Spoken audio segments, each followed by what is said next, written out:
morning to all of you. Myself, Dr. Jayashree Jain, Associate Professor in Ajay Kumar Garg Engineering College, Ghaziabad.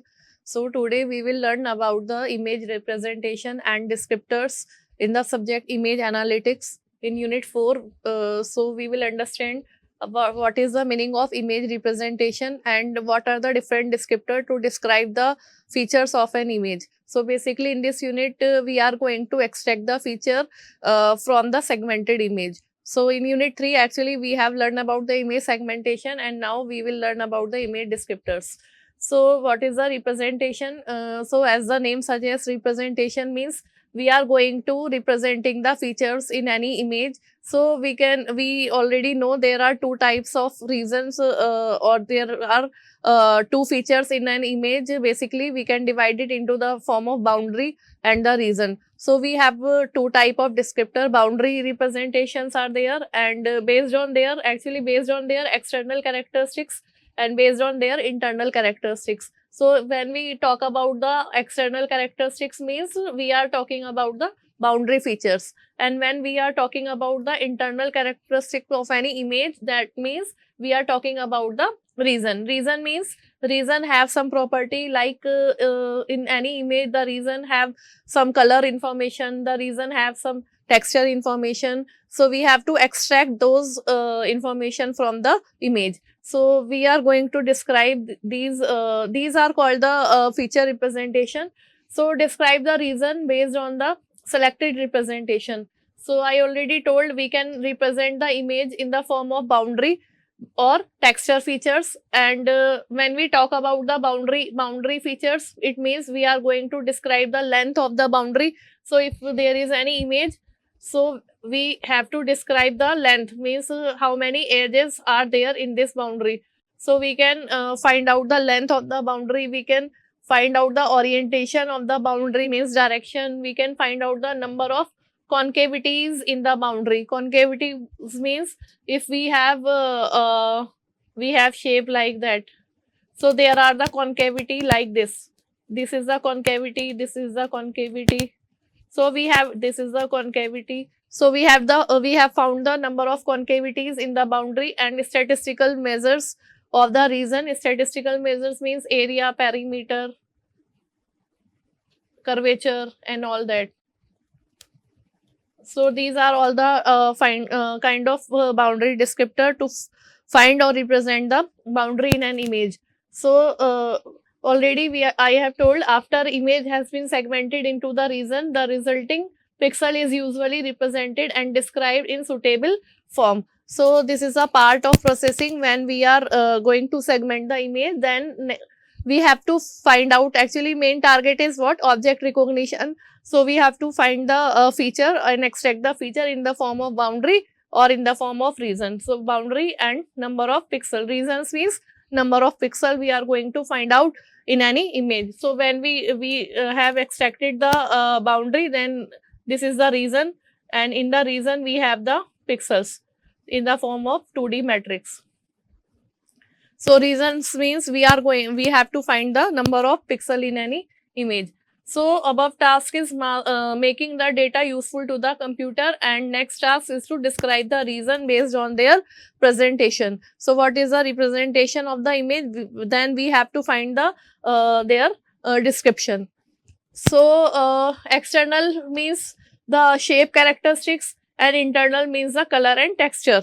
Means when we talking about the external or boundary, then we are going to extract the shape of the image, and when we are talking about the reason, we are going to extract the color and texture. So sometimes it is possible to choose both the characteristics. So both characteristics are required, because we have to describe, we have to find out, this is cat image, this is dog image. So how can we find out? Like in Facebook, we have to just match the feature, and when we tag any image, then we describe this is a person and these are the information of that person. So this is both characteristic is required to identify the object in correct manner. So features are selected as descriptors should be insensitive to change in size, translation and rotation. It means when we rotate any object, means I rotate the cat image, then also it should identify this is the cat image. So it should remain invariant if I enlarge the image, or if I translation means if I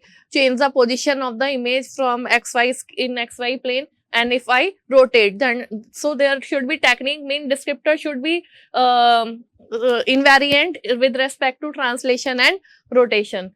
So how can we represent? These are the method, these are the technique to represent the boundary and of the object. Like chain code is the first technique. We are talking about the boundary. So 5 techniques are there: chain code and polygon approximation. In polygon approximation, we can apply these 3 techniques: minimum perimeter polygon, merging technique and splitting technique. And next is the signature. This is the 1D object, one dimensional object identification technique, and then boundary segments, and then skeleton. So these are 5 technique to identify or represent the boundary of an image. So first is chain code. In chain code, we have 2 types of representation. Either we can choose the 4 connectivity, 2 and 3. So we can choose the 4 connectivity, left, right and top, bottom direction, and we can choose the 8 connectivity when we are considering the 8 neighbor, means we are also considering the neighbors, diagonals. So these are the 2 representation for chain code, and we have given the number of in any of every direction. So how we can represent this, I also explain with the help of example. So resulting chain code actually, so this is the example, this is the shape, and in this shape this is the shape, and in this shape we have actually the pixel in the direction, boundary pixel in the direction of top, bottom and left, right direction. So we can find out the chain code with respect to the representation. So when we move to the left, so these are the boundary points, and in left we are moving. So 0, 0, and in bottom we have the code 3, then 0, 0, 3, 3, 3, 3, 3, 3. So we can easily find out the chain code of any boundary with respect to the representation. So this is the one example. Okay, so this is the shape, and when we have to find out the boundary segment points and their direction. So when we are going to move from left to right, then we can find out the chain code according to the direction. So to represent the border boundary pixel, we have these 2 representation of chain codes, and this is the example. If we have this shape and this is the starting point, then we can easily find the these are the boundary points. Actually, these are the boundary points. So we have to move from one point, and this is a connected shape. So we have to just complete the cycle from this point. So we focus here and start from this point, like we start from there, 0 from left to right. Then in bottom, when we goes down, then we have 3, then we have 0, 3, and in right we have 2, 2, and on the top we have 1 point. So this chain code will be formed from here, 0, 3, 0, 3, 2, 2, 1, 1. So this is, we find the chain code. And so how can we make this chain code invariant to the rotation and translation? We have to normalize this chain code. So how we normalize this chain code? This is another example. This is the shape where we have some boundary segment point. So we can represent it in 2 form. Like we can consider it in the 4-point representation, and we can also take the diagonals. So when we are taking going to consider a diagonal, then this representation can be considered. So these are 2 chain code with respect to this shape. So how can we normalize chain code? There are 3 steps. Calculate the chain code, as we already calculated this. And next is calculate the circular first difference. So what is this circular first difference? We have to move from I just describe. How can we find out the circular first difference? When we find out the chain code, then we have to rotate this code. When we have to go from 0 to 3, then we actually anti-clockwise we have to move it. So 0 to 3 means we have to move it from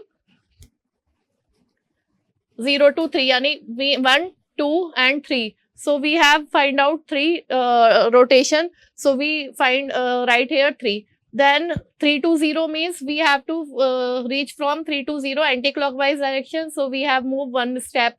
Then 3 to 0 to 3, again we have to move 3 steps anti-clockwise. So value is 3. So just we have to reach from this chain code and these numbers and rotate this direction, anti-clockwise direction, and find out the step we covered and write the circular first difference code.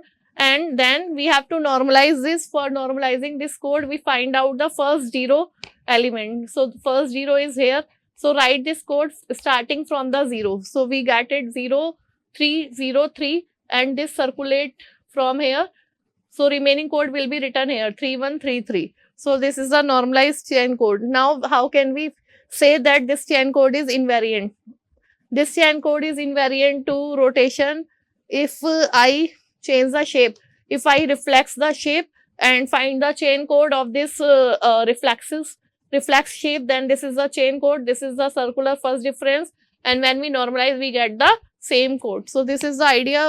It remain invariant and find out the boundary representation of the image. Similar case in the case of rotation also. So this is very useful to find out the boundary pixel of the image. Next is the polygon approximation technique. So in polygon approximation technique, we can just represent the object in the form of polygon, and we have to find out the close boundary of the polygon in the form of number of concavity. Actually, we have the polygon and we have to approximate, as the name suggests. Approximate means if there is any shape, we have to represent this shape in 2D matrix, and we can just find out where is the boundary pixels occurring in this matrix. So we have to digitize this analog image and find out some digital boundary. So we have just approximate, we have to find the minimum perimeter polygon. So this is the algorithm we apply here to find out the polygon approximation and find the boundary. So by applying this algorithm, this shape will be converted into this form. So here we just find the boundary. So this is a pixel boundary, and this occurring in this box. So we will just normalize it here. So we just take the boundary. After that, the corner will be matched, and we will find this. So how can we find this? This is the example, and there is a algorithm of minimum perimeter. This is the algorithm. So firstly, we have to approximate, allow the boundary to shrink as a rubber band. The shrinking produces the shape of the polygon of minimum perimeter. So we have just shrink this image in this form, and next is size of cells. Determine the accuracy of the polygon approximation. So represent each boundary pixel in the form of cell, and thus we have consider the cell boundary where this boundary going to touch the cell. So the limit, if the size of each cell corresponding to the pixel in the boundary, the error in each cell between the boundary and means we are going to approximate the boundary, so there will be some error. So there is a root 2D min possible pixel distance between one to second cell. So this is some distance between one cell to other cell. So this is the idea. Actually, we just this is the shape, and in the cell we have lower boundary and we have upper boundary. So this shape is lying between them. So we just connect the corner pixel to corner pixel. So we just make the internal boundary of this shape, and we have find the external boundary of this shape, and after that we will just try to connect the external point to internal point. Like this is the external point, internal point, we have connected this, then we have select this point, internal to internal node. So this will be connected, and shape will going to be cover here.